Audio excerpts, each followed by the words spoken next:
Today on Clear Your Clutter Inside and Out, we're talking about creating and doing a self-evaluation. Do you know not only where you excel, but also where you fall short? Are you changing and growing as time marches on, or staying stuck and stagnant?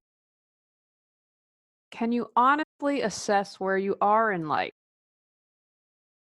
Learn how to do a self-evaluation as we begin our month focused on wrapping up 2020. Do you control your clutter, or does your clutter control you? On Clear Your Clutter Inside and Out, we'll teach you awareness as well as action steps to create change in your life. Come on, let's get started.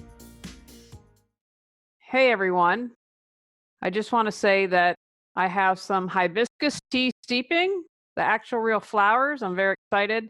Haven't had hibiscus tea before, so that'll be a new experience on this cold morning as I record this. Also, an update for longtime listeners, and I'm going to do a podcast episode on it. And the one that I did at the end of September, who knows if it's good or bad, it kind of, to me, relates to that. We lost our small claims court case. I prepared a really long statement. We had 15 minutes, and I butted right up against this, and I had a 12-page introduction. So I would have been really great in state court, but all is not lost. And I will do that. I'll have much more updates when I do it. I'm going to do an episode about what happens when you face injustice in your life. Now, I have a perspective on this. In the ocean of injustice, this is just a drop, but in my world, it was fairly big. So we lost, but it inspired some people. So we'll fill you in about that next year. I'm really done with 2020. And I have to tell you, I feel that personally and as a family, my mom had that horrible medical stuff that she went through, the heart attack and stroke, that was very difficult. But on a whole, I had some other things that just kind of stunk. But as a whole, I feel that we survived fairly well. And I'm really hoping, okay, 2020, you threw enough at us. Let's just, hopefully the next 2 months will be calm and cool. I'm super excited for 2021. And I just thought, let's focus this month on wrapping some stuff up. I think this was a really good year to kind of test your mettle, know what you're made of. And I'm betting you learned a lot about yourself. And if you didn't, we're going to talk about a way today to get some more awareness. Today's episode was inspired by a few things. I always encourage, depending on what we're doing, have my clients evaluate where they are. And when they do that, that can help them course correct. And so I think it's really important because I see many people, and this is something I did for years, where I just failed to improve. It wasn't probably really until I did my ClearSight classes with my dear beloved teacher, Judy, in Los Angeles, where I was like, whoa, we got to do some self-examination here. And so that really put me on the path strongly of not depending on others to tell me what's going on and to know myself and to be like, okay, this needs to change. And it's something I didn't do it this year. This year was completely thrown off, but I've used this self-evaluation to support me in being able to move forward in my life. Because this was a challenging year for so many, it can support you in figuring out where you didn't quite rise to the occasion. And remember, there's no judgment. Did you remain stuck? Were you able to see certain events as an opportunity? Or did you just, hey, you know what, I'm done with this year? And I know a lot of us have joked about this, but as you know, I do my social media posts. One of the things I tend to post on the last day of the month is, how was this month? How are you with your goals moving forward? You have to have flexibility. I had hoped to have a really solid draft of a book, and it just didn't happen. I got 4 more journal prompt books out, which I'm super excited about and am proud of that. But the big kind of really need several rewrites and a bazillion grammar checks didn't happen. I had to be okay with that. I don't feel like I failed. I felt like I had to adjust. When I was up in West Virginia, which was a third of the month for the second half of the year, I couldn't work. All my energy had to be focused on my mother. And so being aware that that's okay and still moving towards my goals. And the other thing I would say is that this year taught me professionally, I try to be as prepared as possible. Some people definitely, COVID, just like a restaurant, for example, is a good situation. If you can have clients in, there's a good chance that your restaurant's not going to be able to make it. And my heart aches for people. I know when you are a small business owner, you're passionate about it. But one of the things I would say is, are you prepared for an emergency? They tell you in your personal life, what, 8 or 9, 10 months of savings? Now, I think that's a little more difficult for business. And I think sometimes, depending on the nature of business, restaurants, so Cyberts used to have a restaurant in my hometown, and Uncle Albert continued in the restaurant business and moved to Florida after the business closed. And he always said, you threw away your profit. So you would always have to be really careful and plan really well of the meals you were going to serve. There's some things, just the nature of the beast. And I would say, how prepared were you? I had to switch gears. I decided that I wouldn't see people in person, and many other organizers did. And that's okay. And that's their decision. Just for me personally, I couldn't do it. So it's like, okay, if the bulk of what I do is not happening now, what's my next move? How prepared am I for that? So it's about having compassion for yourself and being realistic. One of the things that frustrates me is I see people who it's everyone else's fault. It doesn't matter that they didn't prepare anyway and had no savings, and so it's on someone else. And I'm really encourage you, again, this is to be done with love and compassion without judgment. But then if something like this comes up again, how can you be better prepared? If you don't evaluate yourself, this can lead to clutter, right? Physical clutter, because you're not paying attention, you're buying up your clutter kryptonite, and you don't have this aha moment like, wow, I have angels all over the house. What is that about? I need more love and protection in my life. Well, how else can I get that? Create mental clutter. What's the definition of insanity? Doing the same thing over and over. If your relationships aren't good and you're not evaluating that, then you might be in a relationship that's not healthy, and that awesome person who's out there for you, that might not happen. You're not owning where you need to change in your health. What is it? You need better nutrition, better exercise. If you're not being honest with yourself and taking the time to sit down and say, okay, where is it that I fall short? That can create health clutter. Finances, obviously, or retirement, because I'm an older person on my mind. If you're spending all the time and not acknowledging that, what's going on for retirement? And it can create emotional clutter when you stay stuck in the past with your feelings instead of being in the present moment to make your choices to make change. And then finally, it can definitely create spiritual clutter because you're rolling through life instead of sharing your gifts with the world. Why would you want to do an evaluation? Right? If you're a long-time listener, I'm awareness plus action equals change. I say it a lot because I want it to sink in. And so this is the awareness part. When you do an evaluation, it's a guide, it's a map. It is going to show you what your strengths are. I wouldn't have said, how long has it been since I started business? 10 or 11 years ago, that public speaking was a strength of mine because I was deathly afraid of it. But what I've learned is that speaking is a strength of mine because I'm prepared, I do my homework, I'm passionate about it. I also know that it's important to, and not only your strengths, but your weaknesses. And remember, as I mentioned a moment ago, it's not about judgment. You can't get better if you don't acknowledge what isn't working. So where do you need to improve? And there are areas that I struggle with more in my life than I do in other areas. It's just how it is. And again, no right or wrong. I don't want to spend time beating myself up. I figured out not too long ago, and I'm figuring out next steps now, is that I've kind of have this, what I would call low grade depression. And I don't think that I have completely, I know I haven't dealt with my grief from back in 2018, and it's been coming out in ways that aren't healthy. So I was like, wow, I just thought, I know it's a process. I know that it is a winding road. I know I'll have moments of this and that. And what I figured out a couple weeks ago was, wow, we need to deal with that. So because I was able to take a moment and stop, I was able to gain that valuable insight. You haven't dealt with this and you need some support.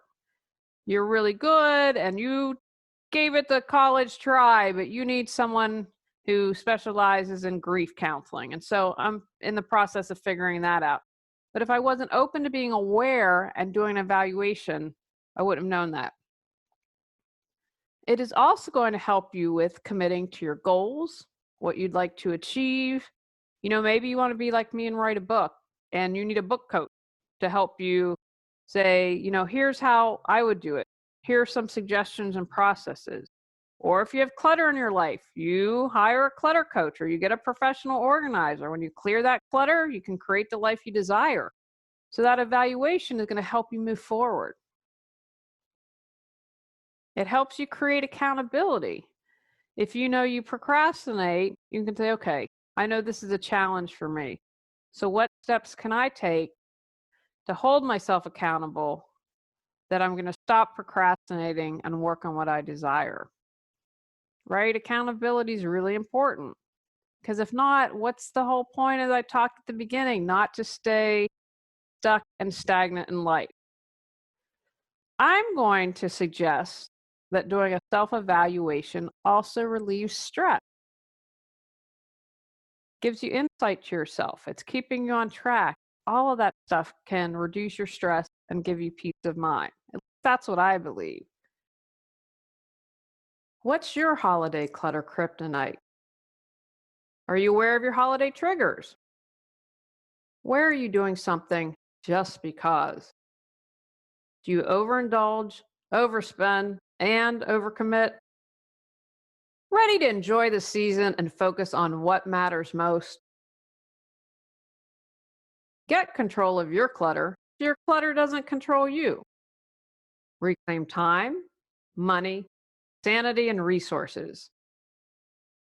Holiday Got Clutter 365 journal prompts supports you in clearing your holiday clutter.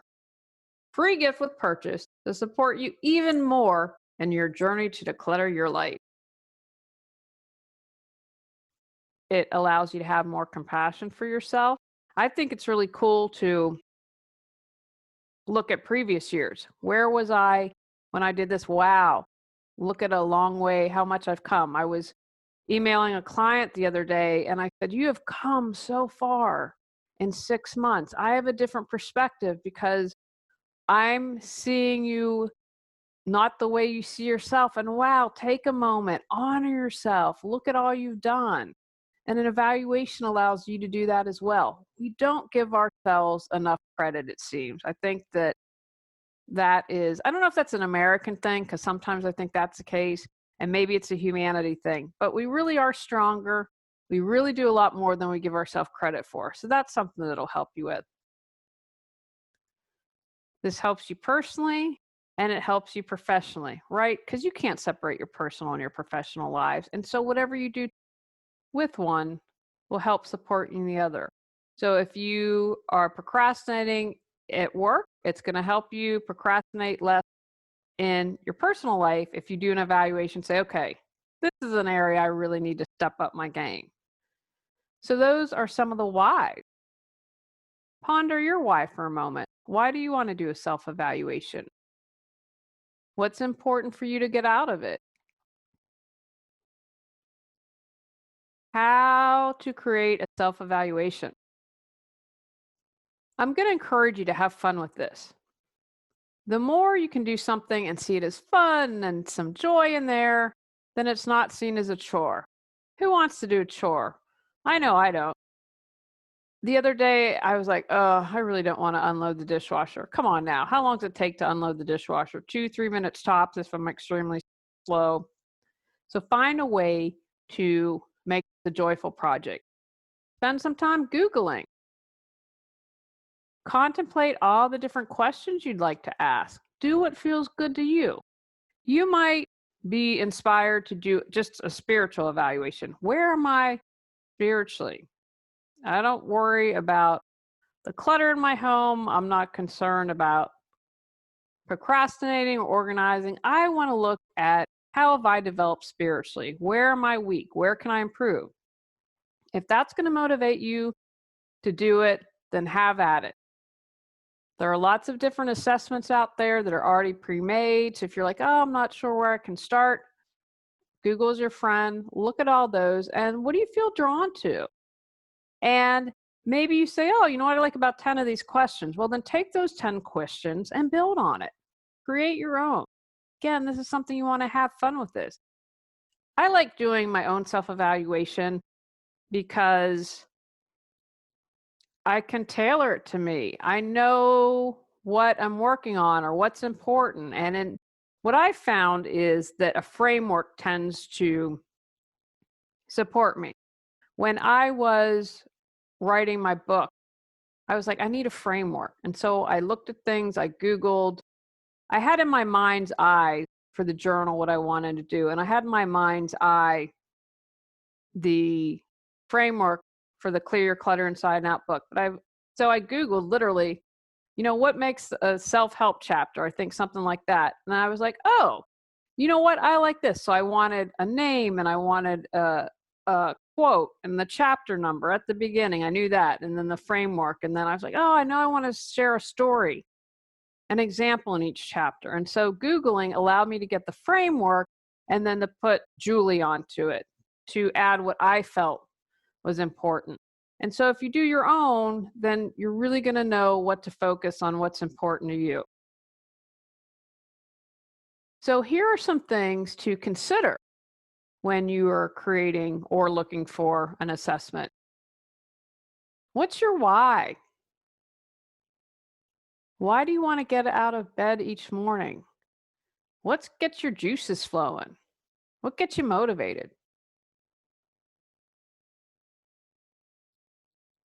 What are your values? What's important to you? What's going to keep you going when you get stuck? What are your work needs? What restores you? What resets you? What renews you? What's your learning style? Probably about in 2017, I think, I did a couple of podcasts, or maybe it was in one podcast. I might have split it up. But on learning styles, I'm incredibly visual. That was something that was really important for me to know. We have Google Voice, and my husband's like, oh, I want to get your phone because Google Voice can be really wonky. And I was like, yeah, but you know what, honey? I use Zoom. I use video. Even with an initial consultation, I can still do video if I choose. I'm happy to do phone. I'm just very visual because that's how I pick up on clues. So get to know what your learning style is and check out that podcast. That'll give you some pointers to start out. What are your natural strengths? For instance, I'm a really good listener. Doing an evaluation helped me realize that. What makes you feel confident? What makes you feel good about yourself? What's your personality? Myers-Briggs is probably one of the best well-known tests out there. But if you understand your personality, that can support you in finding good fits for things. What are your weaknesses? Where are you falling short in the moment? What are your fears? What are you afraid of if your fear were to come real? What are your expectations? Again, I did a podcast on great expectations.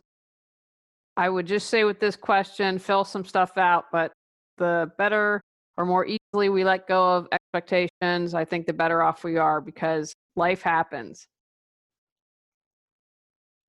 What responsibilities do you have? What legacy would you like to leave? thinking about the future. I'm going to encourage you, take your time, don't rush, be thoughtful about this, sit where it's quiet, take some time to reflect, contemplate, let some stuff do inside your head. And when you're answering, if something doesn't immediately pop into your head, which I always believe that's coming from an intuitive place, then consider, well, what are my fears most of the time?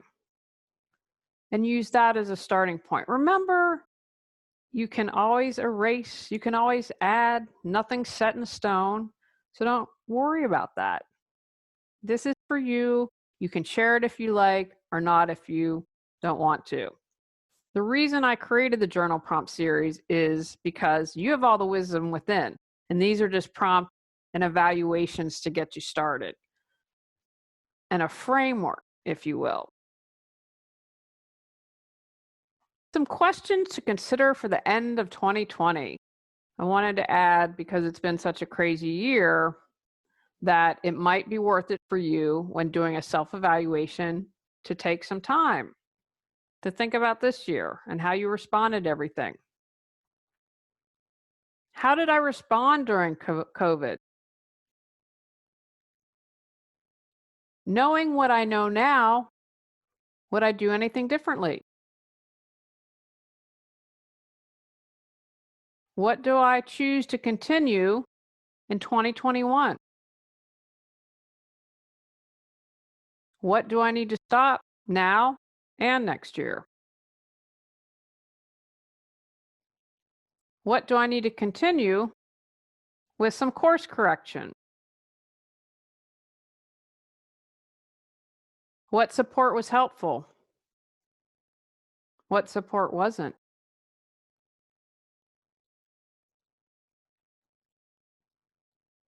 What was I most proud of during this year and how I responded? What was I not so proud of? Where do I need to improve the most? Where do I need to cut myself some slack? How good do I feel about my life overall? If I could wave a magic wand and change one thing immediately, what would it be? I know that it might seem daunting, but trust me, a self evaluation doesn't have to be that way.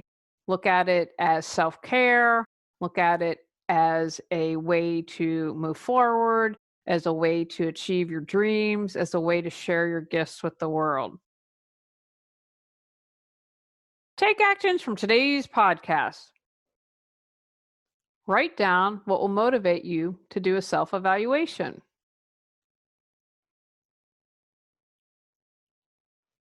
Create questions to ask yourself.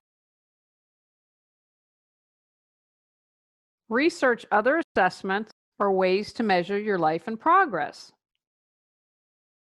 Do a self evaluation. Create a plan to move forward. Take daily steps from your plan. On our next episode, we're talking about living with less. Go out, clear your clutter to create the life you choose, deserve, and desire. When you clear your clutter, you can share your gifts with the world. Sign up for our free newsletter at reawakenyourbrilliance.com. If you've enjoyed Clear Your Clutter Inside and Out, please rate, review, and share us.